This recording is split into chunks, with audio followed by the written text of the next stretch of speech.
உலகத்தில் இருக்கிற உளவு அமைப்புகள் ரகசியமான தகவல்களை சேகரிக்கிற அமைப்புகள் என்று சொன்னால் எல்லாருக்குமே முதல்ல ஞாபகம் வர்றது அமெரிக்காவினுடைய CIA, இல்லாட்டி இஸ்ரேலினுடைய மொசாட்.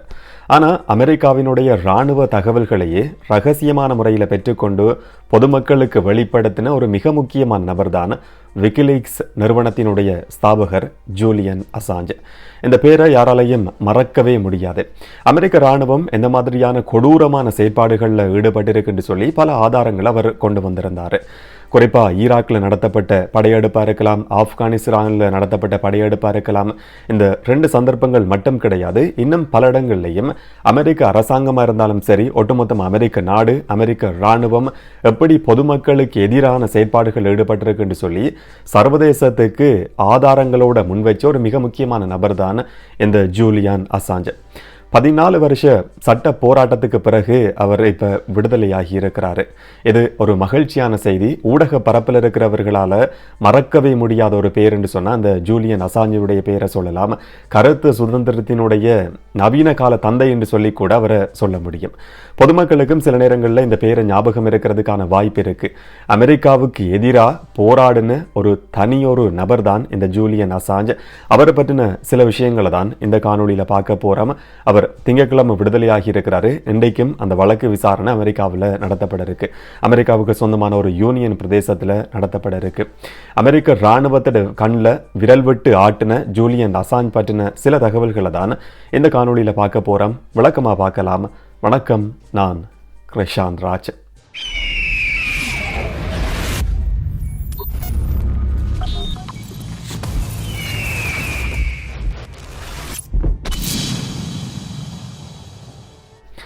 1971 ஆண்டு ஆஸ்திரேலியாவில் பிறந்தவர் தான் ஜூலியன் அசாஞ்ச். இப்போ 53 வயதாகுது. சின்ன வயசுலேருந்தே கணனி மேலே அதிகமான ஆர்வம் இருந்தது. இளம் பராயத்தில் இருக்கிற நேரத்திலேயே ஹக்கிங் சம்பந்தமான விஷயங்களை அதிக அளவில் கற்றுக்கொள்றதுக்கு ஜூலியன் அசாஞ்ச் ஆரம்பிக்கிறாரு. 2006 ஆண்டில் விக்கிலீக்ஸ் என்று சொல்லப்படுற ஒரு தளம், ஒரு கட்டமைப்பு உருவாக்கப்படுது. உலகத்தினுடைய எந்த பாகத்தில் இருந்தாலும் சரி, எந்த நபராக இருந்தாலும் சரி, ரகசியமான முறையில் இராணுவ தகவல்கள் உட்பட அரசாங்கங்கள், இராணுவங்கள் சம்பந்தமான தகவல்களை இந்த விக்கிலீக்ஸ் தளத்துக்கு கொடுக்க முடியும். அவர்களுடைய ரகசிய தன்மையெல்லாம் பேணப்படும் என்ற வாக்குறுதி அந்த நிறுவனத்தால் கொடுக்கப்பட்டிருந்தது. இதில் பல்லாயிரக்கணக்கான காணொளிகள், ஆவணங்கள் எல்லாமே பதிவேற்றப்பட்டிருந்தது. 2010 ஆண்டு சிலருக்கு சில நேரங்களில் ஞாபகம் இருக்கலாம், இந்த விக்கிலீக்ஸ் சம்பந்தமாகவும் ஜூலியன் அசாஞ்ச் சம்பந்தமாகவும் சர்வதேசமே பரபரப்பாக பேசிக் கொண்டிருந்தது. அதுக்கு மிக முக்கியமான காரணம் என்னன்னு சொன்னால், அமெரிக்காவுக்கு எதிரான பல ஆதாரங்கள் விக்கிலீக்ஸால திடுக்கிடும் ஆதாரங்களாக வெளியாகி இருந்தது. சொல்லப்போனால் அமெரிக்க இராணுவத்தினுடைய, அமெரிக்க அரசாங்கத்தினுடைய கண்களில் விரல் விட்டு ஆட்டின ஒரு வலைத்தளமாக இந்த விக்கிலீக்ஸ் மாறி இருந்தது. அதனுடைய ஸ்தாபகர் ஜூலியன் அசாஞ்ச் தேடப்படுற ஒரு நபராக மாற்றம் பெறாரு. 2010 ஆண்டில் வெளியிடப்பட்ட மிக முக்கியமான ஆதாரங்களில் குறிப்பிட்டு சொல்லக்கூடிய 2 சம்பவங்களை மட்டும் இந்த காணொலியில் நான் சொல்கிறேன். ஆப்கானிஸ்தான் மேலே அமெரிக்கா நடத்தின படையெடுப்பு, ஈராக் மேலே அமெரிக்கா நடத்தின படையெடுப்பு. குறிப்பாக ஆப்கானிஸ்தான் போர் சம்பந்தமாக 90,000க்கும் அதிகமான ஆவணங்கள் விக்கிலீக்ஸ் தளத்தில் பதிவேற்றப்பட்டிருந்தது. எல்லாருமே அதிர்ச்சி தரக்கூடிய ஆவணங்கள், சாதாரணமான ஆவணங்கள் கிடையாது. ஈராக் போர் சம்பந்தமாக 4 லட்சத்துக்கும் அதிகமான ஆவணங்கள் இதில் பதிவேற்றம் செய்யப்பட்டிருந்தது. குறிப்பாக அமெரிக்கா கிட்டத்தட்ட 20 வருஷங்கள் தன்னுடைய இராணுவத்தை ஆப்கானிஸ்தானில் வச்சிருந்தது. செப்டம்பர் தாக்குதல் நடத்தப்பட்டதுக்கு பிறகு 2001 ஆண்டு அந்த வருஷத்திலேயே ஆப்கானிஸ்தான் மேலே ஒரு படையெடுப்பு நடத்தப்படுது. 2021 ஆண்டில் தான் அமெரிக்க இராணுவம் ஆப்கானிஸ்தான்லேருந்து வெளியேறியிருந்தது. தலிபான்கள் என்று சொன்னால் ஒரு பலமான அமைப்புன்றது எல்லாருக்குமே தெரியும். ஆனால் பொதுமக்கள் நினைக்கிறத விட மிக பலமான ஒரு அமைப்பு தான் தலிபான்கள். அமெரிக்க இராணுவம் தலிபான்களை எதிர்நோக்கிறதுக்கு தடுமாறி இருந்தது என்ற விஷயத்தை ஆதாரத்தோட விக்கிலீக்ஸ் தளம், ஜூலியன் அசாஞ்சினுடைய தளம் முன் வச்சிருந்தது. இது மட்டும் கிடையாது, பொதுமக்கள் மேலே நிகழ்த்தப்பட்ட கொடூரமான குற்றங்கள் சம்பந்தமான நிறைய ஆதாரங்களும், அமெரிக்க படைகளால் திட்டமிட்டு நடத்தப்பட்ட கொடூரமான குற்றங்கள் சம்பந்தமான ஆதாரங்களையும் விக்கிலீக்ஸ் வெளிப்படுத்தி இருந்தது.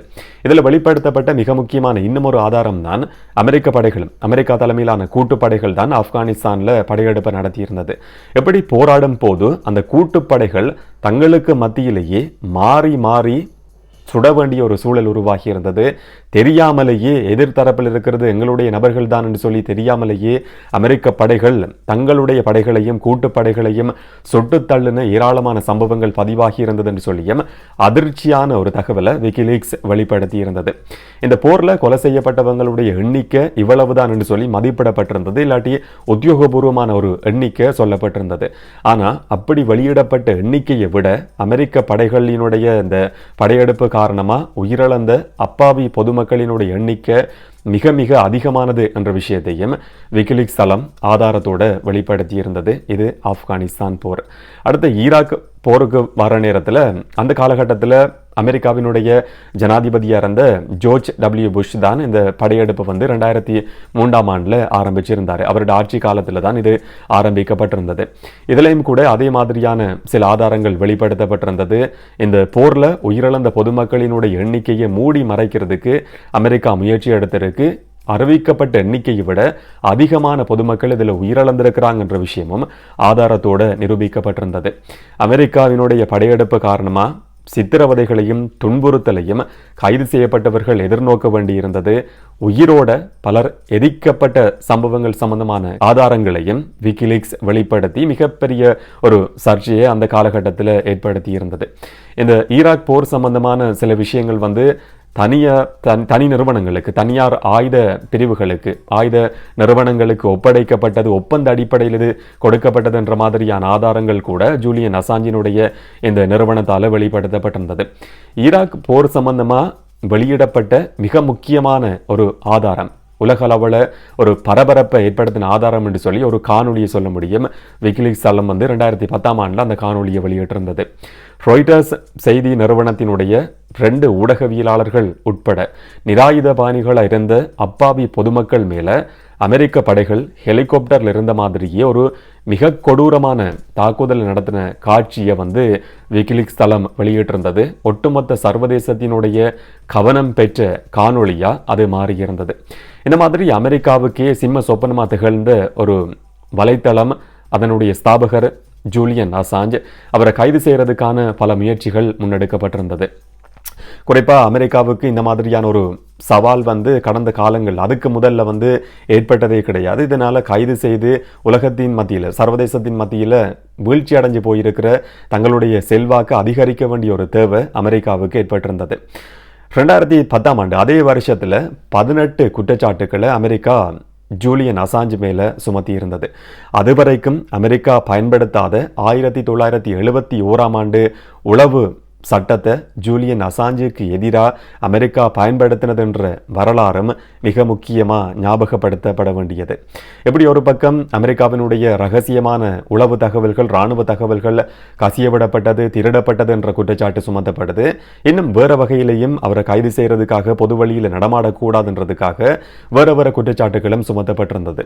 சொல்லப்போனால் ஸ்வீடன் நாட்டில் பதிவு செய்யப்பட்ட 2 குற்றச்சாட்டுகள் பாலியல் குற்றம் சம்பந்தமாக அவருக்கு எதிராக சில குற்றச்சாட்டுகள் சுமத்தப்பட்டிருந்தது. இதில் ஒரு தேடப்படுற குற்றவாளி மாதிரி மறைஞ்சு வாழ வேண்டிய ஒரு சூழல் ஜூலியன் அசாஞ்சுக்கு உருவாகி இருந்தது. அந்த காலகட்டத்தில் அவர் லண்டனில் இருந்தார்.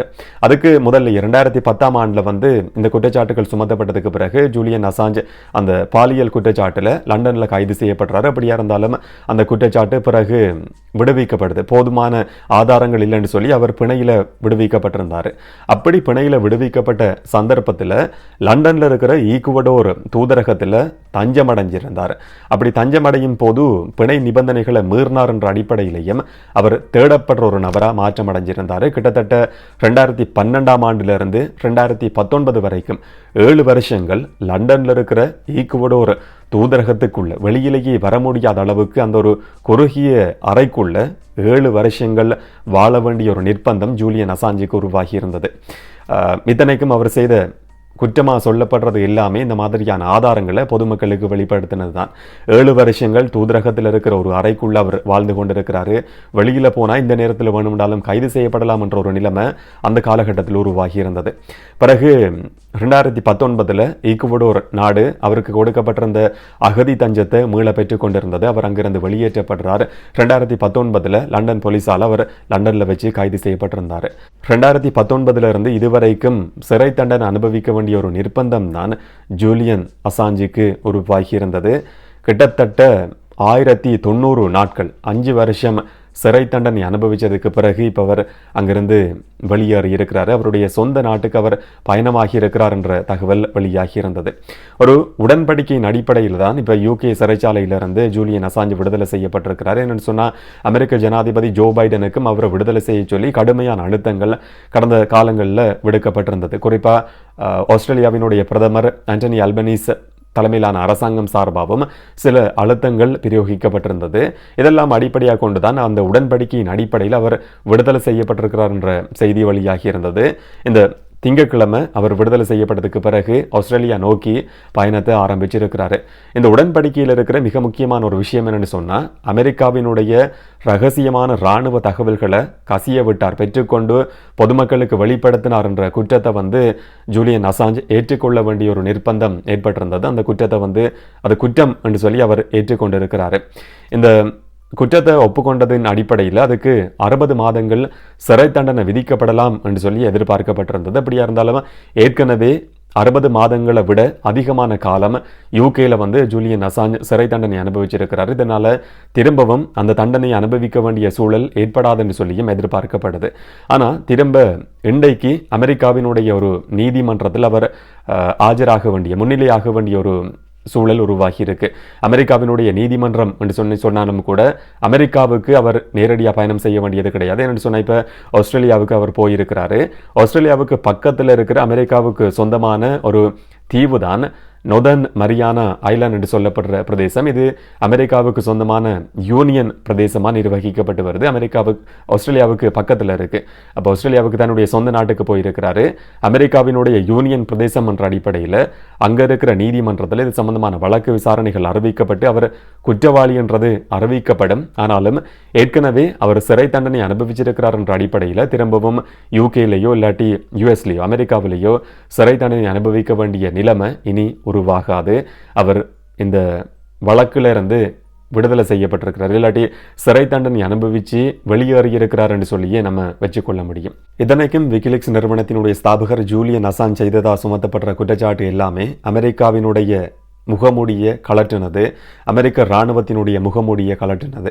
ஆப்கானிஸ்தான்லையும் ஈராக்லையும் அப்பாவி பொதுமக்கள் எந்த அளவுக்கு கொடூரமாக அமெரிக்க படைகளால் நடத்தப்பட்டிருக்கிறாங்கன்றது சம்பந்தமான ஆதாரங்களை வெளிப்படுத்தினது தான் ஜூலியன் அசாஞ்ச் மேலே சுமத்தப்பட்ட குற்றச்சாட்டு. அந்த குற்றச்சாட்டு இப்போ நிரூபிக்கப்பட்டிருக்கு. வேறு வழி இல்லாமல் அவரும் ஒப்புக்கொள்ள வேண்டிய ஒரு சூழலும் உருவாகி இருக்கு.